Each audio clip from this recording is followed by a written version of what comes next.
ఒక జీవుడు పడుకుంటున్నాడు. అతని కలలో మగవాళ్ళు వచ్చారు, ఆడవాళ్ళు వచ్చారు, చెట్లు వచ్చాయి, పుట్టలు వచ్చాయి, కుక్కలు వచ్చాయి, నక్కలు వచ్చాయి, 100 రకాలు వచ్చాయి. ఇవన్నీ ఈ రూపాలన్నీ ఎవరివి? ఈ పడుకున్న జీవుడే ధరించాడు. పొద్దున్నే లేచి ఎవరింటికైనా వెళ్ళి నువ్వు నా కల్లోకి వచ్చావంటే ఆ మాట మగవాళ్లతో అంటే ఒక ప్రమాదం, ఆడవాళ్లతో అంటే 2 ప్రమాదాలు. వాళ్ళ ఆయన వస్తాడు, నీ కల్లోకి మా ఆవిడ ఎందుకు వచ్చిందండి? ఎందుకు వస్తారండి? వాళ్ళ ఇంట్లో వాళ్ళు ఉన్నారు, మన కల్లోకి ఎందుకు కానీ వచ్చారు. నేను సాయంత్రం 4-5 మధ్యలో ఒక ఆవిడ నాకు ఫోన్ చేసి నాకు మీరు కల్లోకి వచ్చారండి. నయ్యమ్మ ఆవిడ ఇక్కడ లేదు కాబట్టి సరిపోయిందన్న.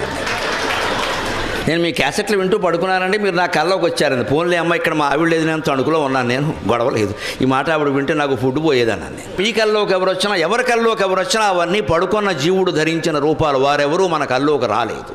అందుకే కళల ఫలితాల గురించి ఆలోచించడం మూర్ఖత్వం, వెంటనే వదిలేయాలి. కళలు ఫలితాలను పుస్తకాలు రాయకూడదు, అవి మనం చదవకూడదు. తెల్లరకట్టు వస్తే ఓ ఫలితం, రాత్రి వస్తే ఓ ఫలితం, శుక్రవారం వస్తే, ఇవన్నీ గుడ్డి నమ్మకాలే.